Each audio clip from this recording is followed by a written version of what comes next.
Welcome to Industry Insights, a part of the REMI Network. I'm your host, Mike Wixon. Thanks so much for joining us. Don't forget to subscribe to the network feed right here on YouTube for all kinds of great guests and updated stories that we pull from all of the publications that make a difference in this industry. Today is no difference. A really good guest, especially at this time of year when we're releasing this as a change of season can make a difference to their industry for sure. Joining me today is Iriene Baumgart. She is from Pest, and a very interesting conversation is about to happen. Hi, Iriene. How are you? Hi, Mike. I'm good. How are you? I'm doing great. Thanks so much for taking the time with us. So, first of all, let's talk about Pest to set the stage. What is it you guys do? We do pest control. Basically, every pest you can think of, anything that bothers people, we take care of it. That does not include children, I would assume, and teenagers or okay. Uh, No. Fair enough. But you are a very vital part of what happens in the commercial residential industry. Property managers make use of your services quite often. Yes. And really, how does that service work? Are you guys long term contracts? People call you when they need you. How does this operate for you? We have property management companies that we work with. So we have monthly visits to buildings, condos, rental buildings. Um, and then that would be then one visit in the month, which is scheduled on the calendar. But if anything comes up after that or before that, we make an extra visit. So basically, a bit of both. We have What's long term contracts, we have okay? once in a while people, occasional customers, everything. So you'll recommend if you have a pest, make a call to Pest Be Gone first, and there is a solution likely there for you. Always, we'll always find a solution. What does a change of season mean in pest control in a commercial and or industrial or multi-residential unit? It means a change of what pests will dominate. So as it's now getting colder, you will have more of an issue with mice Okay. and rats, less of an issue with wasps and hornets. Bed bugs and cockroaches are basically year round. Okay. What do you think about the industry overall? Um, has it changed a lot over the last decade? Did it change with the pivot that so many people had to make with being at home for COVID? And what do you see kind of on the horizon? Give me a state of the industry, if you don't mind. Well, I've been doing pest control for 20 years. So there is a change in uh, what people expect from you, um, what people demand of you. There has been a change in what pests are a problem. Oh, Like 20 years ago, bed bugs was almost unheard of. yeah. Now it's a daily occurrence for us. So, yeah, I hope that answers your question. No, it does. And what do you see on the horizon? Do you see, okay, there'll be more invasive species potentially? And has anything changed over the years in the way that we deal with these pests, the materials used or the technology in place? Yes, as again, the example of bed bugs, we had chemicals that you read the label and you say, okay, this is going to work. But new things have been developed, new methods have been developed. So there is, it's evolving, you would say. Hmm. Things are being done differently, more environmentally friendly, more sometimes less toxic to the to the people. Hmm. Before my time in the pest control industry, they used to, if you had cockroaches, they would come and they would just spray.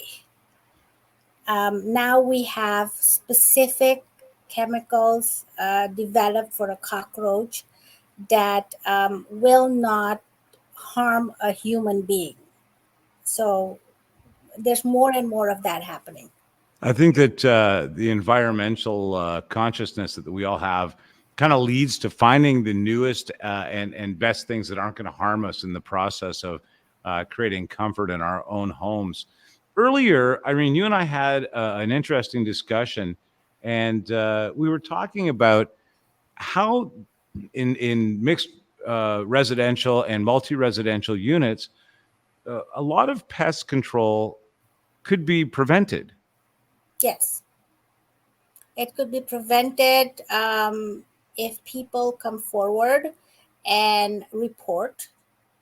Um, let's say if in a rental building, your landlord has a bit of responsibility to help you get rid of the bugs or whatever is bothering you.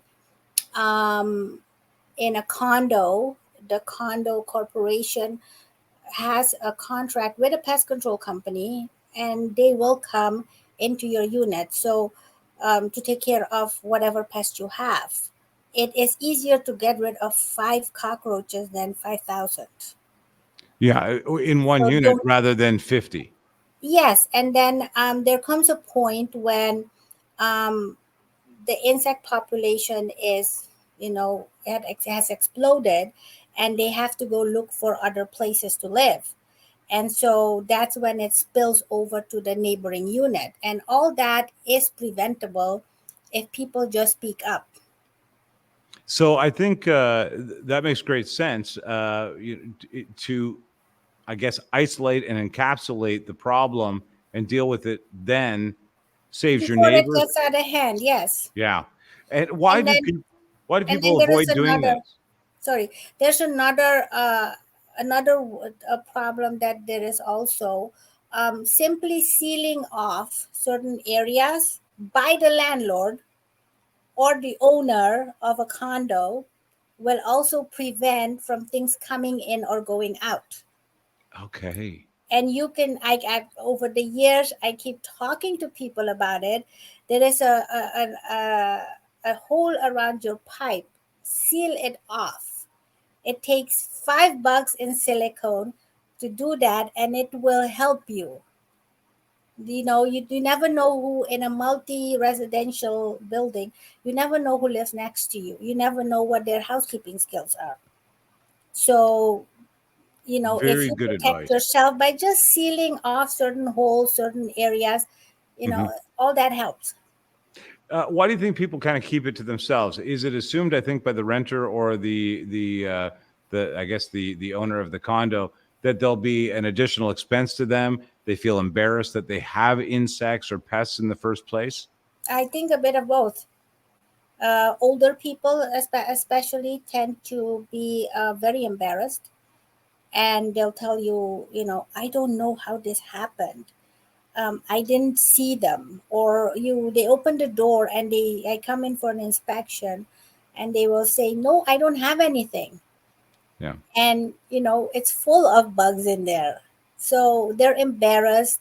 They're afraid that somebody's going, especially older people tend to be afraid that somebody's going to yell at them, Right. and the expense is also an issue.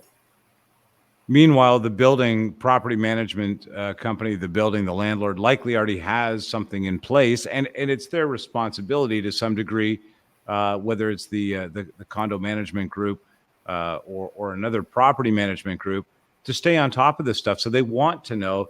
It makes a difference for all the other tenants and residents. Yes, because the property management, whether it be condo or residential, it is also in their best interest to get to it faster, because the expense is going to be less.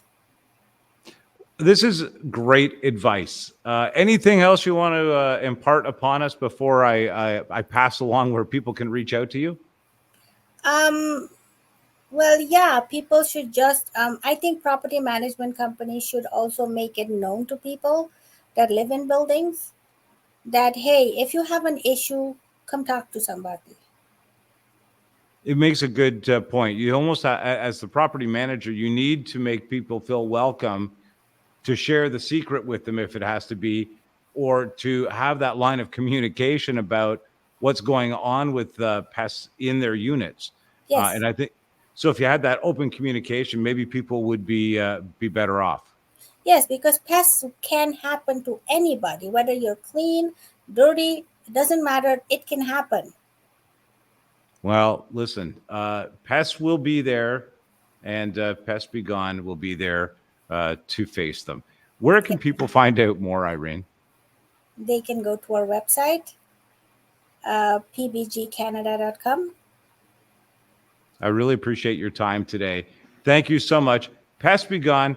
Iriene Baumgart, thank you so much for your time in joining us in the series. And I hope that you'll join us again, maybe when the seasons change or another pest arrives right here in Ontario. Thank you so much. It will be my pleasure. Thank you.